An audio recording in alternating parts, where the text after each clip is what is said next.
வணக்கம். இன்னைக்கு நாம ஒரு ரொம்ப முக்கியமான தலைப்ப பத்தி ஆழமா அலச போறோம். ஆமா, கண்டிப்பா. இதுல நீங்களும் எங்களோட சேர்ந்து பயணிக்க போறீங்க. ஒவ்வொரு முறையும் பல சுவாரஸ்யமான தரவுகளோட உங்கள சந்திக்கிறதுல எனக்கு எப்போதுமே ஒரு தனி மகிழ்ச்சி உண்டு. எனக்கும் தான். இன்னைக்கு டாபிக் ரொம்பவே சீரியஸானது. ஆமாம். இன்று உங்களுக்காக ஒரு மிக முக்கியமான, அதாவது நம் அன்றாட சமூக வாழ்க்கையோடு ரொம்பவே நெருங்கிய தொடர்புடைய ஒரு தலைப்பை தேர்ந்தெடுத்திருக்கோம். உண்மைதான். இது நம்ம எல்லாரையும் ஏதோ ஒரு வகையில பாதிக்கிற விஷயம். இந்த ஆழமான அலசலுக்கான அடிப்படை ஆதாரம் IJARSCT அப்படின்னு சொல்ற international journal of advanced research in science, communication and technology. Correct. அந்த இதழில் வெளியான ஒரு மிக விரிவான ஆய்வுக் கட்டுரை தான் இது. இது சென்னையைச் சேர்ந்த சவிதா ஸ்கூல் ஆஃப் லா அவங்களோட ஆராய்ச்சியாளர்கள் எழுதியிருக்கிறாங்க. ரொம்ப விரிவான ஆய்வு இது. இந்த விவாதத்தோட முக்கிய நோக்கம் என்னன்னா, தமிழ்நாட்டுல டாஸ்மாக் திறக்கப்பட்டதுக்கு பிறகு மதுப்பழக்கம் பத்தி மக்களோட உண்மையான மனநிலை எப்படி இருக்கு, ஆமா, இதோட பின்னணியில மறைஞ்சிருக்கிற மாபெரும் பொருளாதாரம் அப்புறம் சமூக சிக்கல்கள் என்ன அப்படிங்கறத எந்தவித அரசியல் சார்பும் இல்லாம தரவுகளின் அடிப்படையில் மட்டுமே நம்ம புரிஞ்சுக்க போறோம். கண்டிப்பா. இதுல அரசியல் இல்லாத தரவுகளை மட்டும்தான் நம்ம பார்க்க போறோம். சரி, உரையாடல தொடங்குறதுக்கு முன்னாடி உங்களை பார்த்து ஒரு கேள்வியை கேட்க விரும்புறேன். கேளுங்க. கோவிட்-19 ஊரடங்கு காலத்துல கடைகள் எல்லாம் பல மாசம் முழுமையா மூடப்பட்டிருந்துச்சு இல்லையா? ஆமா, எல்லாமே முடங்கி போன நேரம் அது. ஆனா டாஸ்மாக் அதோட வரலாற்றிலேயே அதிகபட்ச வருமானத்தை அதே காலகட்டத்துல தான் ஈட்டியது அப்படிங்கிறது உங்களுக்கு தெரியுமா? இத கேட்கும்போதே ரொம்ப மாதிரி ஷாக்கா இருக்குல்ல. கொஞ்சம் யோசிச்சு பாருங்க. நம்ப முடியலையா? வாருங்கள், உள்ளே செல்வோம். நீங்க ஆரம்பத்துல கேட்ட அந்த கேள்வி உண்மையிலே இந்த ஆய்வறிக்கையை வாசிக்கிற யாரையா இருந்தாலும் ஒரு நிமிஷம் ஆச்சரியத்துல உரைய வைக்கும். கண்டிப்பா. நாம அன்றாடம் திருமுனைகள்ல கடந்து போற டாஸ்மாக் கடைகளுக்கு பின்னால் இருக்கிற எண்களும் தரவுகளும் மிகப்பெரிய கதையை சொல்லுது. ஆமா. இந்த ஆய்வுக் கட்டுரை வெறும் எண்களை மட்டும் அடுக்கி வைக்கல. இது ஒரு சமுதாயத்தோட உளவியலையும் நாம தினமும் கடந்து போற ஒரு மிகப்பெரிய பொருளாதார முரண்பாட்டையும் ரொம்பவே நுட்பமா படம் பிடிச்சு காட்டுது. சரி, இதை நாம கொஞ்சம் விரிவா பார்ப்போம். டாஸ்மாக் எப்படி தமிழ்நாட்டுல மது விற்பனையில ஒரு தனிப்பெரும் சாம்ராஜ்யம் இருக்குன்னு பார்க்கணும். அதாவது ஒரு முற்றுரிமை, மோனோபோலின்னு சொல்வோம். கரெக்ட். தமிழ்நாடு அரசோட மாநில வாணிபக் கழகமான இது ஒட்டுமொத்த மதுபான கொள்முதல் அப்புறம் விற்பனையை கட்டுப்படுத்துது. ஆமா, மாறி இருக்குன்னு புரியும். கட்டாயம் புரியும். அந்த எண்களை நீங்க கவனிச்சீங்கன்னா இதோட பிரம்மாண்டம் என்னன்னு விளங்கும். சொல்லுங்க.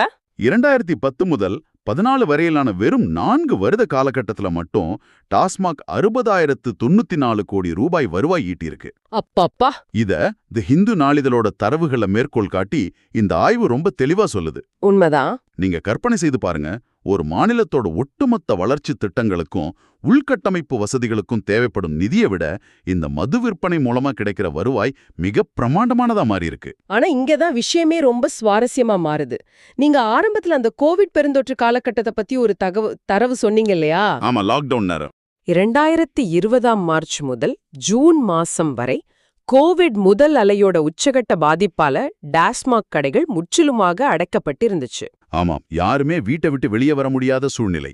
அந்த லாக்டவுன் நாட்கள்ல நீங்க வீட்ல என்ன பண்ணிட்டு இருந்தீங்கன்னு கொஞ்சம் யோசிச்சு பாருங்க. பொருளாதாரமே முடங்கி போன ஒரு காலகட்டம் அது. கண்டிப்பா. ஆனால் தரவுகளின்படி 2020 முதல் 21 நிதியாண்டில், அதாவது FY 21ல டாஸ்மாக் 33,811 கோடி ரூபாய் அப்படிங்கிற ஒரு சாதனை அளவிலான வருவாயை எட்டியிருக்கு. இது ரொம்பவே பெரிய நம்பர். இது அதுக்கு முந்தைய ஆண்டான FY 20ல ஈட்டிய 33,133 கோடி ரூபாயை விட 2% அதிகம். இதுதான் அந்த முரண்பாடு. பல மாதங்கள் கடைகள் மூடப்பட்டிருந்தோம், முந்தைய ஆண்டை விட அதிக வருமானம் வந்திருக்கு. ஆமா. அப்படின்னா அந்த குறுகிய காலத்துல மக்கள் எந்த அளவிற்கு முண்டி அடிச்சுக்கிட்டு மதுவை அதிக அளவுல வாங்கியிருக்காங்க அப்படிங்கறத நினைத்து பார்த்தால் தலை சுத்துது. அந்த லாக்டவுன் புள்ளி விவரம் நமக்கு உணர்த்தும் உளவியல் உண்மையே வேற. அதாவது மது கிடைக்காத அந்த இடைவெளி மக்கள் கிட்ட ஒருவித பதற்றத்தை உருவாக்குது. கரெக்ட். கிடைக்கும்போது மொத்தமாக வாங்கி வச்சுக்கணும் அப்படிங்கிற ஒரு அதீத தேவையையும் அது உருவாக்கியிருக்கு. ஆமா. இந்த ஆய்வு கட்டுரை முன்வைக்கிற இன்னொரு அதிர்ச்சியான தரவை நீங்க கவனிச்சிங்களா? என்னது? தமிழ்நாட்டுல சுமார் 1,32,00,000 பேர் மது பழக்கத்திற்கு ஆளாகி இருக்காங்கன்னு ஒரு சமீபத்திய கணக்கெடுப்பு சொல்லுது. 1,32,00,000? ஆமா. இதுல 70 லட்சம் பேர் தினமும் மது அருந்தும் பழக்கம் கொண்டவர்கள். இது சாதாரண விஷயமே இல்ல.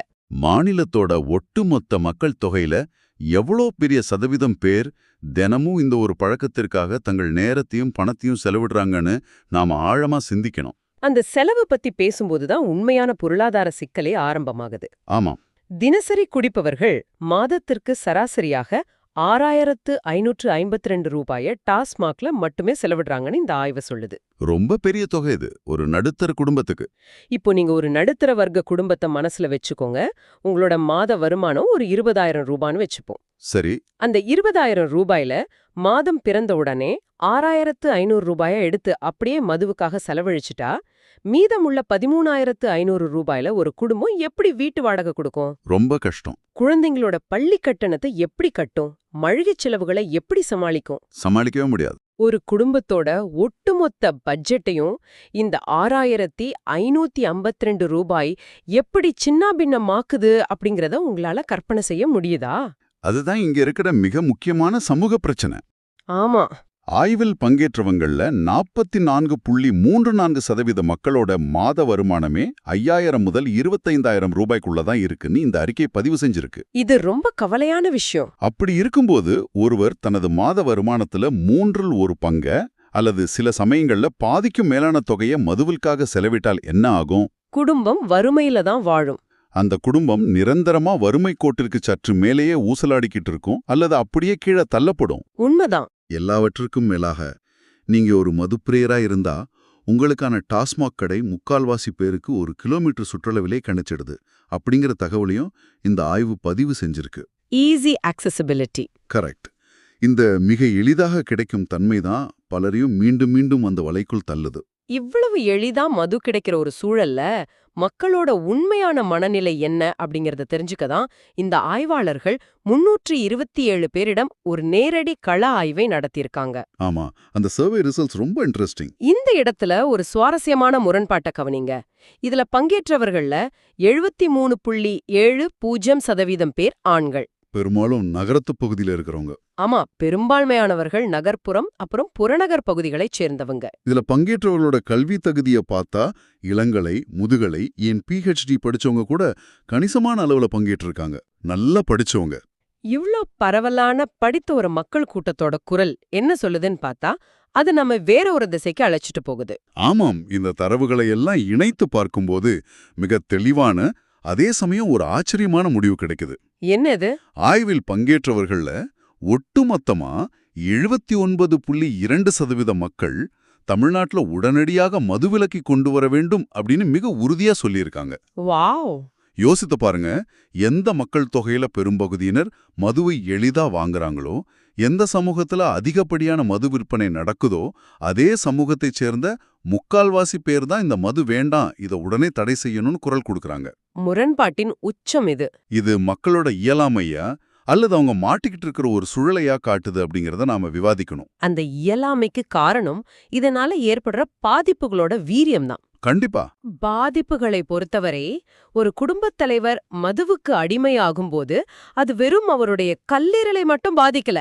ஆமா, குடும்பத்தையே பாதிக்குது. அது அந்த குடும்பத்தோட கௌரவம், குழந்தைகளோட கல்வி, அப்புறம் உங்களோட வேலை வாய்ப்பை எப்படி நேரடியாக சீரழிக்குது அப்படிங்கறத இந்த ஆய்வுல கலந்துகிட்ட பலரும் தாங்களது சொந்த அனுபவங்களாக பதிவு செஞ்சிருக்காங்க. அதுல ஒரு முக்கியமான டேட்டா இருக்கு பாருங்க. சொல்லுங்க. குறிப்பா 40 வயது மற்றும் அதற்கு மேற்பட்டவர்கள்ல 58.4% பேர் மிக எளிதா இந்த பழக்கத்திற்கு அடிமையாகிடுறாங்க அப்படிங்கிற அதிர்ச்சியூட்டும் தகவலும் இதுல வெளியாயிருக்கு. நடுத்தர வயசுல. ஆமா, நடுத்தர வயதில் இருக்கிற ஒருவர் வாழ்க்கையில செட்டில் ஆக வேண்டிய நேரத்துல இப்படி ஒரு அடிமைத்தனத்திற்கு உள்ளானால் அந்த ஒட்டுமொத்த குடும்பத்தோட பொருளாதார தூணும் அப்படியே சரிந்து விடுகிறது அல்லவா? நிச்சயமா. நடுத்தர வயதுல ஏற்படுற இந்த அடிமைத்தனம் ஒரு தலைமுறையை மட்டுமில்ல, அடுத்த தலைமுறையையும் சேர்த்து பாதிக்குது. உண்மைதான். ஆனால் நீங்க முன்னரே குறிப்பிட்ட அந்த முரண்பாட்டிற்கு நாம மீண்டும் வரணும். அதாவது அந்த பாரடாக்ஸ். ஆமா, மக்கள் ஒருபுறம் மதுவிலக்கை கோரினாலும் மறுபுறம் பட்டதாரி மற்றும் முதுகலை மாணவர்கள், ஏன் PhD முடித்தவர்கள் கூட டாஸ்மாக் தான் தமிழ்நாட்டோட முக்கிய பொருளாதாரம் அப்படிங்கறத வெளிப்படையாக ஒப்புக்கொண்டிருக்கிறாங்க. இதுதான் மிகப்பெரிய சோகம். ஆய்வில் பங்கேற்ற இளங்கலை மற்றும் முதுகலை மாணவர்கள்ல பெரும்பான்மையானவங்க ஆம், டாஸ்மாக் தான் மாநிலத்தோட முக்கிய பொருளாதார தூண் அப்படின்னு பதிலளிச்சிருக்காங்க. அதாவது ஒரு விஷயம் சமூக ரீதியாக தவறானது, அதை ஒழிக்கணும்னு ஆழமா தெரிஞ்சாலும் நடைமுறையில இந்த அமைப்பை நம்பித்தான் மாநிலத்தோட அரசாங்கம் இன்று ஓடிக்கிட்டு இருக்கு அப்படிங்கிற நிதர்சன உண்மைய இந்த இளைய தலைமுறை நல்லா உணர்ந்து வச்சிருக்காங்க.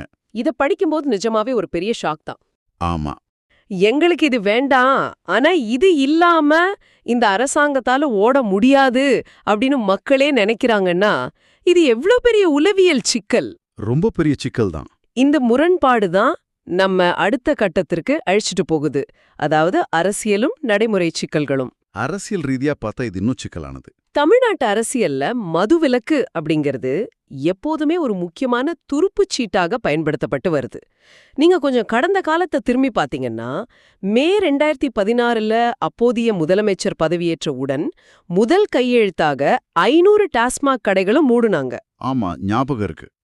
அதன் பிறகு பிப்ரவரி 2017ல அடுத்த முதலமைச்சரும் மேலும் 500 கடைகளை மூடுவதற்கான கோப்புல கையெழுத்திட்டார் அப்படிங்கறத இந்த ஆய்வு துல்லியமா ஆவணப்படுத்தியிருக்கு. கரெக்ட். நாம இந்த அரசியல் கட்சிகளோட நிலைப்பாட்டை விமர்சிக்க வரல. மாறாக மதுவிலக்கு என்பது எப்படி பெண் வாக்காளர்களை கவரும் ஒரு மிகப்பெரிய சமூக மற்றும் அரசியல் கோரிக்கையாக இருக்கு அப்படிங்கறத தான் பார்க்கிறோம். இத ஒரு பெரிய கண்ணோட்டத்துல பார்த்தோம்னா ஒரு மிகப்பெரிய கேள்வி நம்ம எழுகிறது. என்ன கேள்வி? அதாவது அரசியல் கட்சிகள் கடைகளை ஊடுவதாக வாக்குறுதி அளிக்கலாம், படிப்படியாக மூடவும் செய்யலாம். ஆனால் தமிழ்நாடு உண்மையிலே குஜராத், நாகாலாந்து அல்லது பீகார் போல ஒரு முழுமையான மதுவிலக்கு மாநிலமாக மாற முடியுமா? ஒரு ட்ரை ஸ்டேட் ஆக முடியுமா? ஆமா. அப்படி மாறினால் நடைமுறையில என்ன நடக்கும்? கொள்கை அளவிலே இது சாத்தியம் என்றாலும் நிலப்பரப்பு மற்றும் நிர்வாக ரீதியாக இது மிகப்பெரிய சவால்களை கொண்டுள்ளது அப்படிங்கறத பல உதாரணங்கள் மூலம் இந்த ஆய்வு விளக்குது. அந்த சவால்களை புரிஞ்சுக்க நம்ம பீகார் மாநிலத்தோட உதாரணத்தை எடுத்தாலே போதும். பீகார்ல என்ன நடந்துச்சு? ஏப்ரல் 2016ல பீகார்ல முழு மதுவிலக்கு கொண்டு வரப்பட்ட போது என்ன நடந்துச்சு தெரியுமா?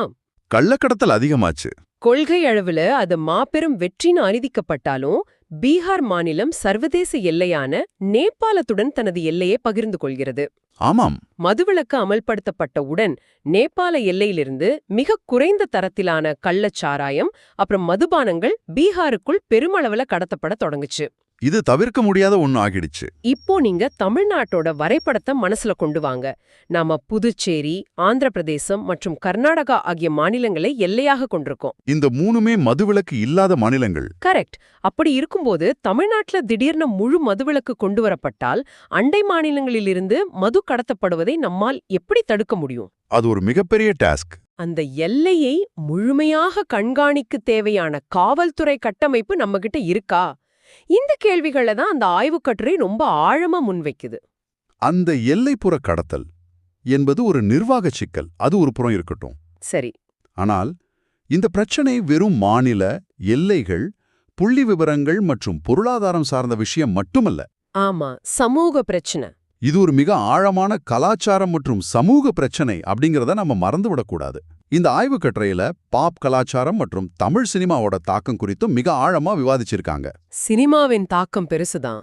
பல தமிழ் சினிமா பாடல்கள் எப்படி மது அருந்துவதை கொண்டாடுது அப்படிங்கறத ஆராய்ச்சியாளர்கள் சுட்டிக்காட்டுறாங்க. ஆமா, அதிலும் குறிப்பா மச்சி, ஓபன் த பாட்டில் போன்ற பாடல்களை இந்த ஆய்வு நேரடியாக குறிப்பிடுது. ஆமா, அந்த பாட்டு ரொம்ப ஃபேமஸ் ஆச்சு. விஷயம் என்பது போலவும் அதோடு மட்டுமல்லாம மது போதையில பெண்களை பின்தொடர்வத ஒரு இயல்பான வேடிக்கையான விஷயமாகவும் சித்தரிக்குது அப்படிங்கிற கடுமையான விமர்சனம் இதுல முன்வைக்கப்பட்டிருக்கு. ஸ்டாக்கிங் பண்றத ஒரு ஃபன் மாதிரி காட்டுறாங்க. நீங்க ஒரு சாதாரண ரசிகரா திரையரங்களை இத பார்க்கும்போது இது வெறும் பாட்டு மாதிரி தான் தெரியும். ஆனா ஒரு சமூகத்தோட பொது புத்தியில இது ஏற்படுத்தும் தாக்கம் மிக கொடியது. இந்த கலாச்சார தாக்கம் தான் நிஜ வாழ்க்கையில சமூக பேரழிவிற்கு அடிகொள்கிறது. கண்டிப்பா. இதனுடைய சுகாதார மற்றும் குற்ற பின்னணியை பார்த்தா அது இன்னமும் திகிலூட்டுது. குடிபோதையில வாகனம் ஓட்டுதல், குடும்ப வன்முறை, ஏன் பள்ளிகள் மற்றும் கல்லூரிகளில் நடக்கும் கூட்டு பாலியல் வன்கொடுமைகள் வரை பல குற்றச் செயல்களுக்கு இந்த கட்டுப்பாடற்ற மதுப்பழக்கமே அடிப்படை காரணமாக அமையுது அப்படிங்கறத பல்வேறு காவல்துறை பதிவுகள் காட்டுது. இது ரொம்ப வேதனையான உண்மை. மனிதனோட சுய கட்டுப்பாட்டை இழக்கச் செய்யும் ஒரு பொருளை ஒரு கிலோமீட்டர் சுற்றளவுக்குள் வைத்துவிட்டு குற்றங்கள் நடக்காம இருக்கணும்னு எதிர்பார்ப்பது எவ்வளோ பெரிய முரண்பாடு. அது மட்டும் இல்ல, இந்த ஆய்வுல இன்னொரு விஷயத்த சொல்லிருக்காங்க. அத படிக்கும்போது நிஜமாவே எனக்கு ஷாக் ஆயிடுச்சு. என்ன விஷயம் அது? இது பொது சுகாதாரத்துறைக்கு விடப்பட்டுள்ள ஒரு மிகப்பெரிய சவால். அதாவது சென்னையில உள்ள வைன் ஷாப்புகளுக்கு அருகே நடக்கும் ஒரு அபாயகரமான போக்கையும் இந்த ஆய்வு சுட்டி காட்டுது. HIV பத்தின அந்த டேட்டா தானே? ஆமா, இந்தியாவை பொறுத்தவரை பரவும் HIV தொற்றுல சுமார் 80% பாதுகாப்பற்ற உடலுறவு மூலமாகவே பரவுது. ரொம்ப அதிகமான சதவீதம் இது. சென்னையில உள்ள பல மதுபான கடைகளுக்கு அருகே போதையின் காரணமாக முன்பின் தெரியாத நபர்களுடன் பாதுகாப்பற்ற முறையில உடலுறவு வச்சுக்கிறது அதிக அளவுல நடப்பதாகவும் இது HIV போன்ற கொடிய நோய்கள் பரவுவதற்கு ஒரு முக்கிய காரணமாக இருப்பதாகவும் தரவுகள் எச்சரிக்குது. இது உண்மையிலே பயமுறுத்துது. இது ஏன் மதுபான கடைகளுக்கு அருகே நடக்குது? ஏனென்றால் மது மனிதனோட சிந்திக்கும் திறனை, நல்லது கெட்டதை பகுத்தறியும் திறனை அந்த நிமிடத்துல முடக்கி விடுது. ஆமா, நிதானம் தவறிடுது. போதையில எடுக்கப்படும் ஒரு தவறான பாதுகாப்பற்ற முடிவு ஒருவரோட வாழ்நாளையே அழித்து விடுகிறது. உடல் நலன் மட்டுமல்ல, மனநலனும் இங்கே கடுமையாக பாதிக்கப்படுது. மனச்சோர்வு பத்தி சொல்றீங்களா? ஆமா, மதுவுக்கு அடிமையானவர்கள் சந்திக்கும் மனச்சோர்வு ஒரு முடிவில்லாத இருண்ட பாதை போல இருக்கு. இதிலிருந்து மக்களை மீட்க எந்தவிதமான முயற்சிகளும் நடக்கவில்லையா என்று கேட்டால் அதற்கும் இந்த ஆய்வுல ஒரு உதாரணம் கொடுக்கப்பட்டுள்ளது. என்ன முயற்சி அது? கோயம்புத்தூர்ல உள்ள ஒரு மறுவாழ்வு மையத்துல நடத்தப்பட்ட ஒரு சோதனை குறித்தும் குறிப்பிட்டிருக்காங்க. சரி. மதுவுக்கு அடிமையானவர்களுக்கு ஏற்படும் கடுமையான மனச்சோர்வை குறைக்க சுதர்ஷன் கிரியா யோகா எந்த அளவிற்கு உதவுது அப்படிங்கறத பரிசோதிச்சிருக்காங்க. அந்த யோகா பயிற்சி எப்படி வேலை செய்யுது, அது எப்படி ஒருவரோட மன அழுத்தத்தை குறைக்க முடியும் அப்படிங்கறத நாம புரிஞ்சுக்கணுமே. அதாவது தொடர்ச்சியான மதுப்பழக்கம் ஒருவரோட மூளையில் உள்ள ரசாயனங்களை மாற்றியமைத்து நிரந்தரமான ஒரு பதற்றத்தையும் சோர்வையும் உருவாக்குது. சரி. இந்த சுதர்ஷன் கிரியா யோகா என்பது ஒரு குறிப்பிட்ட தாளத்திலான மூச்சு பயிற்சி. இந்த பயிற்சியை முறையாக செய்யும்போது அது உடலோட நரம்பு மண்டலத்தை அமைதிப்படுத்தி மூளையில் உள்ள எண்டோர்ஃபின் போன்ற நேர்மறையான ஹார்மோன்களை சுரக்க செய்கிறது. ரொம்ப நல்ல விஷயம். அந்த ஆய்வோட முடிவுல தியானம் மற்றும் மூச்சு பயிற்சி மூலம் அவங்களோட மன அழுத்தத்தை கணிசமாக குறைக்க முடிந்துள்ளது அப்படிங்கிற ஒரு நம்பிக்கையூட்டும் தகவல் கிடைச்சுள்ளது. இது ஒரு பாசிட்டிவான ரிசல்ட். ஆனால் எங்கேயும் ஒரு சிக்கல் இருக்கு. என்னதான் இது போன்ற மறுவாழ்வு சிகிச்சைகள் கொடுத்து ஒருவரை மீட்டெடுத்தாலும் அவர் சிகிச்சை முடிந்து வெளியே வரும்போது பிரச்சனைக்கு காரணமான மது ஒவ்வொரு தெருமுனையிலும் எளிதாக கிடைக்கும்போது இந்த சிகிச்சைகளோட நீண்டகால வெற்றி விகிதம் பெரிய கேள்விக்குறியாகவே இருக்கு. மீண்டும் அந்த வலைக்குள்ளேயே போயிடுறாங்க. ஆமா. ஆக இதையெல்லாம் பார்க்கும்போது ஒரு விஷயம் ரொம்ப தெளிவா புரியுது. இது ஒரு கண்ணுக்கு தெரியாத போராட்டம். நிச்சயமா. நீங்க இந்த ஒட்டுமொத்த பிரச்சனையையும் 2 தராசு தட்டுகள்ல வைத்து பாருங்க. ஒரு புறம் மக்களோட ஆரோக்கியம், ஒரு நடுத்தர குடும்பத்தோட நிம்மதி, அப்புறம் கௌரவம், பெண்களின் பாதுகாப்பு மற்றும் அடுத்த தலைமுறையோட எதிர்காலம் இருக்கு. மறுபுறம் மாநில அரசோட வருவாய் இருக்கு. ஆமா, மாநில அரசின் மாபெரும் வருவாய் ஈட்டும் இயந்திரமான டாஸ்மாக் இருக்கு. ஆண்டுக்கு 33,000 கோடி ரூபாய்க்கும் மேல் கொட்டி கொடுக்கும் ஒரு துறைய அது சமூகத்திற்கு எவ்வளவு கேடு விளைவித்தாலும் எந்த ஒரு அரசாங்கமும் அவ்வளவு எளிதில் விட்டுவிட துணியாது. அதுதான் யதார்த்தம். மீண்டும் சொல்றேன், நாம் இங்கே எந்த ஒரு குறிப்பிட்ட அரசியல் கட்சிக்கும் ஆதரவாகவோ அல்லது எதிராகவோ பேசவில்லை. இரு தரப்பு உண்மைகளையும் இந்த விரிவான ஆய்வறிக்கையில் உள்ள தரவுகளின் அடிப்படையில் மட்டுமே உங்களுக்கு வழங்கியுள்ளோம். இது ஒரு முக்கியமான கேள்வியை அல்லது சொல்லப்போனால் ஒரு சமூக அவலத்தை நம் கண்முன் நிறுத்துது. என்ன அவலம்? ஒரு மாநிலத்தோட வளர்ச்சி, இலவசங்கள், உள்கட்டமைப்பு மற்றும் நலத்திட்டங்களுக்கான வருவாய் அதே மாநில மக்களோட சமூக மற்றும் மனநல சீரழிவை சார்ந்திருக்கிறது எவ்வளவு துரதிர்ஷ்டவசமான ஒரு யதார்த்தம். ரொம்பவே கசப்பான உண்மை. அரசாங்கம் மக்களோட நல்வாழ்வை பாதுகாக்க வேண்டும் என்றுதான் நமது அரசியலமைப்பு சட்டம் கூறுது. ஆனால் அதே அரசாங்கம் மது விற்பனையில் இலாபம் ஈட்டும் ஒரு வியாபார அமைப்பாக செயல்படும்போது அங்கே முரண்பாட்டின் உச்சகட்டத்தை நாம் பார்க்கிறோம். உண்மைதான். மக்களும் ஒரு பக்கம் எங்களுக்கு மதுவிலக்கு வேண்டும் என்கிறாங்க. ஆனால் அதே மக்கள் இதுதான் மாநிலத்தோட முக்கிய பொருளாதாரம் அப்படிங்கிறதையும் ஆழமாக உணர்ந்திருக்கிறாங்க. இது ஒரு மிகவும் சிக்கலான வலை.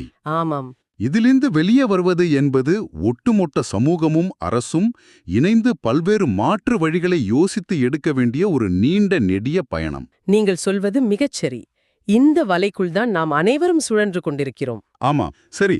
இந்த ஆழமான அலசலை முடிப்பதற்கு முன் உங்களை நோக்கி, அதாவது இதை கேட்டுக்கொண்டிருக்கும் உங்களை நோக்கி ஒரு ஆழமான சிந்தனையை தூண்டும் கேள்வியை முன்வைக்க விரும்புறேன். ஒரு முக்கியமான கேள்வி. ஒருவேளை நாளைக்கே மக்கள் அனைவரும் விரும்பியபடி எந்தவிதமான அரசியல் தாமதமுமின்றி முழு மதுவிலக்கு தமிழ்நாட்டுல அமல்படுத்தப்படுகிறது என்று வச்சுக்குவோம். சரி.